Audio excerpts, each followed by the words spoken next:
ఓం గం గణపతియే నమ. ఓం నమ శివాయ. ఓం శ్రీమాత్రే నమ. సర్వమంగళ మాంగళ్యే శివే సర్వార్థ సాధికే శరణ్యే త్రయంబకే దేవి నారాయణ నమస్తే. అందరికీ నమస్కారం. అందరికీ నూతన సంవత్సర శుభాకాంక్షలు, ఆంగ్ల నూతన సంవత్సర శుభాకాంక్షలు ప్రేక్షకులందరికీ. అయితే మనకి ఇంతకు ముందర లాస్ట్ టైంలో నేను ఒక్కొక్క రాశి వాళ్ళకి 2025 ఏ ఏ రాశుల వారికి ఎలాంటి ఫలితాలు వస్తాయి, అవి మన తెలుగు పంచాంగంతో సంబంధం లేకుండా కేవలం ఆంగ్ల సంవత్సరం దాని ప్రకారం మనము ఏ రాశులకి ఏ ఏ మార్పులు జరుగుతాయి, ఎలా ఉంటుంది, ఇవన్నీ నేను ఇన్డెప్త్గా చెప్పాను లాస్ట్ వీడియోలో. సో ఈ రోజు ఏంటంటే మనము త్వరలోనే మనకి ఏ రాశులు ఎఫెక్ట్ ఎలా వస్తున్నాయి, ఏవి ఎలా ఇలాంటి మార్పులు వస్తున్నాయి అని చూసినట్టయితే మనకి ముఖ్యంగా మార్చ్లో షష్టగ్రహ కూటమి అనేది జరుగుతోంది. క్రితం మనకు 2019 సంవత్సరంలో కూడా షష్టగ్రహ కూటమి ద్వారా మీకు అందరికీ తెలిసిందే, మనకందరికీ ఎంతోమంది జ్యోతిష్ శాస్త్ర నిపుణులు మరియు శాస్త్రవేత్తలు ఎన్నో రకాలుగా చెప్పారు. ఖచ్చితంగా ఏదో సంఘటన జరుగుతుంది, అది మానవాతీతంగానికి పెద్ద ఆటంకాలు తెస్తుంది అని చెప్పేసి ఖచ్చితంగా చెప్పాము కూడా. కాకపోతే అది పర్టికులర్గా ఈ వ్యాధి వస్తుంది అని చెప్పేసి చిన్నగా ఒక సూచిక మాటుకే మాకు ఎవరికైనా అంతే, జ్యోతిష్య నిపుణులు 90 నుంచి 95% కరెక్ట్గా చెప్పగలుగుతాం. 5% అటు ఇటు అన్నట్టుగానే ఉంటుంది, ఖచ్చితంగా అయితే రాదు. కాకపోతే అక్కడ కూడా ఇది ఏంటంటే దేశగోచారం ప్రకారంగా చూసిన సంఘటన అనమాట. కాబట్టి మనకి ఎలాంటి ఫలితాలు వస్తాయని చెప్పేసి ఈ షష్టగ్రహ కూటం వల్ల మనము అప్పుడు చెప్పగలిగాం. అందరూ జ్యోతిష నిపుణులు చెప్పారు, ఖచ్చితంగా చెప్పారు, ఫలానా తారీఖు ఈ పంచగ్రహ షష్టగ్రహ కూటమి వస్తుంది, దానివల్ల ఏ రాశులు ఇబ్బంది పడతారు కూడా ఖచ్చితంగా చెప్పారు. కాకపోతే అక్కడ ఏమైందంటే గురుబలం పోయింది. అక్కడ బృహస్పతి ఒక్కసారి ఒకే సంవత్సరంలో మూడు రాశులు అటు ధనుర్రాశి, వృశ్చిక రాశి, మకర రాశి, ఈ 3 రాశులు ఎఫెక్ట్ అయ్యాయి. ఒకే సంవత్సరంలో 3 రాశుల్లో బృహస్పతి లేదా శని భగవానుడు, అంటే బృహస్పతి అంటే గురువు కనుక మారినట్టయితే ఒక ప్రళయం జరిగే అవకాశాలు చాలా ఉంటాయి. కానీ ఇక్కడ మనకి షష్టగ్రహ కూటమిలో కూడా పెద్దగా మార్పులు అవుతాయి. అంటే దేశగోచారము మనము ముఖ్యంగా మనం చెప్పేది ఈ షష్టగ్రహ కూటమి, దేశగ్రహ గోచారము ప్లస్ రాజకీయవేత్తలకి రాజకీయాలు ఎలా అవుతాయి, వాటి వల్ల ఎలాంటి ఫలితాలు వస్తాయి అనేసి మనము ఈ తూచాతాయిగా మనం చెప్పగలుగుతాం. కాకపోతే ఇది పర్సనల్గా మనం చూసినట్టయితే ఒక్కో రాశి, మళ్ళీ నేను చెప్తున్నాను ప్రతిసారి నేను ఈ వీడియో తీసినప్పుడల్లా, పర్సనల్గా మీ వ్యక్తిత్వ జాతకంలో మీ జాతకాల్లో ఏ దశ అంతర్దశలు నడుస్తున్నాయి, మీ లగ్నం ఏంటి ఖచ్చితంగా తెలుసుకొని ఆ దశ అంతర్దశలు ఈ గోచార ఫలితాలు ఎలా వస్తాయి అని చూసుకున్నట్టయితే మనకు అప్పుడు కరెక్ట్గా ఫలితాలు వస్తాయి. అలా కాకుండా కేవలం ఇప్పుడు చెప్పిన గోచారమే ఈ రాశులకి ఎఫెక్ట్ అవుతుంది అంటే అది కాదు. దాంట్లో ఓన్లీ 50 నుంచి 60% లేదా ఒక్కోసారి 50% రిజల్ట్స్ కూడా రావు, మనకి ఫలితాలు అంతగనం రావు. మనం ఖచ్చితంగా మన నక్షత్రం ఏంటి, మన రాశి ఏంటి, మన లగ్నం ఏంటి, దశాంతర్దశలు ఏమి నడుస్తున్నాయి, లగ్నాధిపతి ఎంత బలంగా ఉన్నాడు, ఇవన్నీ మనం ఖచ్చితంగా మన జాతక చక్రంలో తెలుసుకోవాల్సిన విషయాలు. దాని ద్వారా ఈ గోచారం ఏంటంటే ఒక 20 to 30% రిజల్ట్స్ వస్తాయి.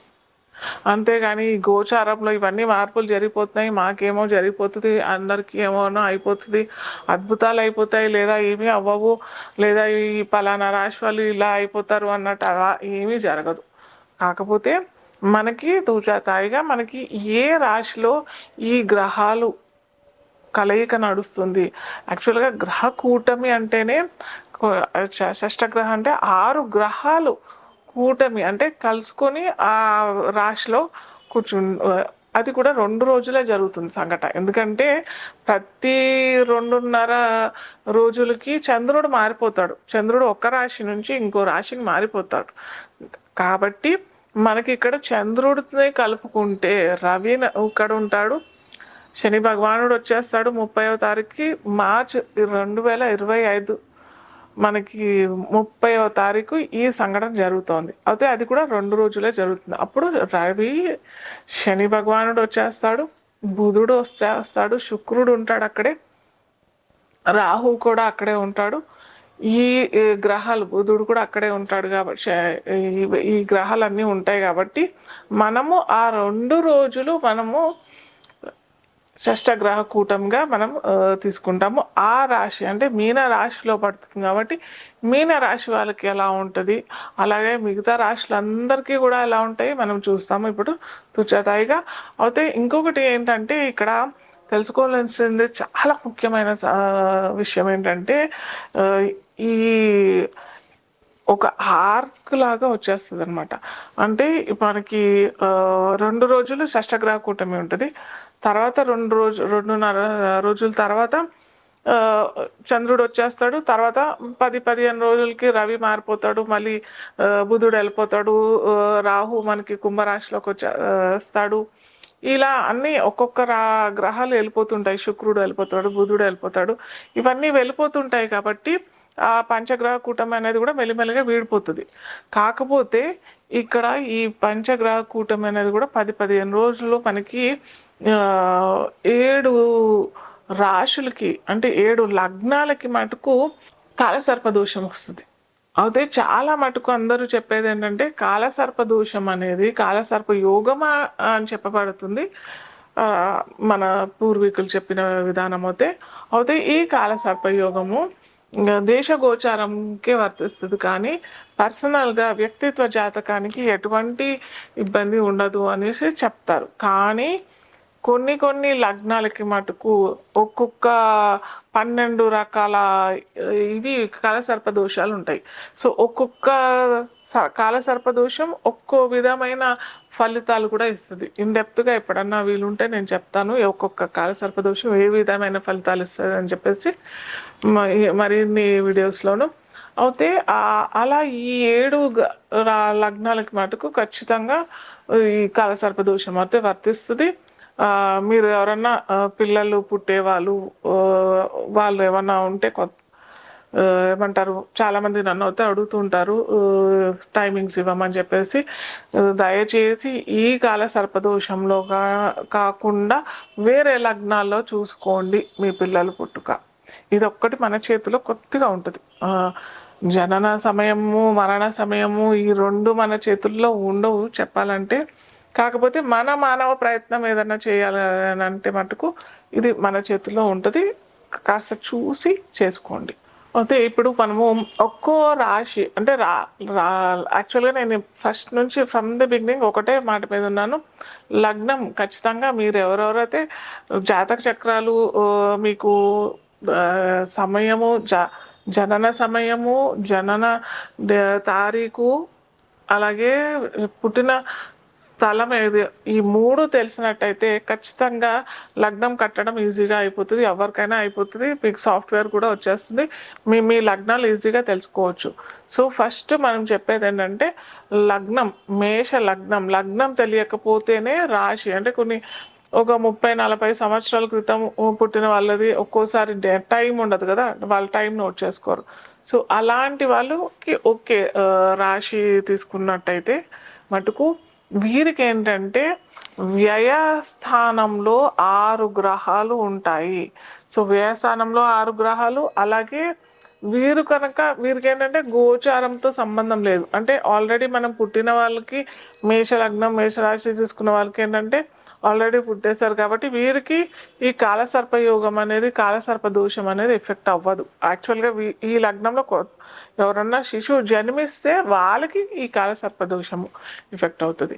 సో అలాగా మనం చూసుకున్నట్టయితే ఈ మేష లగ్నంలో వారికి కేవలం వ్యయంలో 6 గ్రహాలు ఉంటాయి కాబట్టి ఏంటంటే ఖర్చులు ఎక్కువగా అయిపోయే అవకాశాలు చాలా ఉంటాయి. అటు ఫైనాన్స్ రంగంలో ఉన్న వాళ్ళకైనా కానీ, అటు ఉద్యోగ రంగంలో ఉన్న వారికైనా కానీ, ముఖ్యంగా చెప్పాలంటే పోలీస్ సంస్థ, లాయర్స్ ఇలాంటి వాళ్ళకి కొద్దిగా ఖర్చులు పెరిగిపోయే అవకాశాలు చాలా ఉంటాయి. దుబారా ఖర్చులు, అన్‌వాంటెడ్ ఎక్స్‌పెన్సెస్, హాస్పిటల్ ఖర్చులు ఇలాంటి అన్నీ కూడా ఉంటాయి. కాకపోతే ఇక్కడ మనకు ఓన్లీ 2.5 రోజులే ఉన్నాయి కాబట్టి మీరు దానికి బిఫోరే మీరేమన్నా చేసుకుంటే మటుకు చాలా మంచి ఫలితాలైతే వస్తాయి. అయితే ఇక్కడ 2.5 రోజులే ఉంటాడు గదా! చంద్రుడు. దానివల్ల ఎంత ప్రభావం ఎందుకు పడుతది అని అనుకుంటే, ఇక్కడ మేష లగ్నానికి అధిపతి కుజుడు. అయితే నేను ఇంతకు ముందర కూడా చెప్పాను. కుజుడు మనకి జూన్ దాకా నీచ రాశిలోనే ఉంటాడు. సో, దెబ్బలకి కారకుడు లేదా సడన్‌గా ఆకస్మికంగా ఏదన్నా అయిపోవడము, జబ్బులకి ఇవన్నిటికి కారకుడు ఆయన కాబట్టి ఈ మేషలగ్నం వాళ్ళు చాలా జాగ్రత్తగానే ఉండాలి. అయితే దానికి ఏంటంటే పరిహారం చేసుకోవాలనంటే దానికి చక్కటి పరిహారం ఏంటంటే సుబ్రహ్మణ్య స్వామి ఆలయానికి ప్రతి మంగళవారము వెళ్ళండి. అలాగే సుబ్రహ్మణ్య అష్టకం ప్రతిరోజు చదువుకోండి. ఇది తూచా తప్పకుండా చేసుకుంటేనే మనకి ఈ కుజుడు బలంగా లేదు గదా! లగ్నాధిపతే బలంగా లేనప్పుడు ఇవన్నీ గ్రహాలు విపరీత గ్రహాలు వాటి వాటి ఫలితాలు మనకిస్తాడు గదా! సో, అందుకని చేసుకోవాలని చెప్తున్నాను.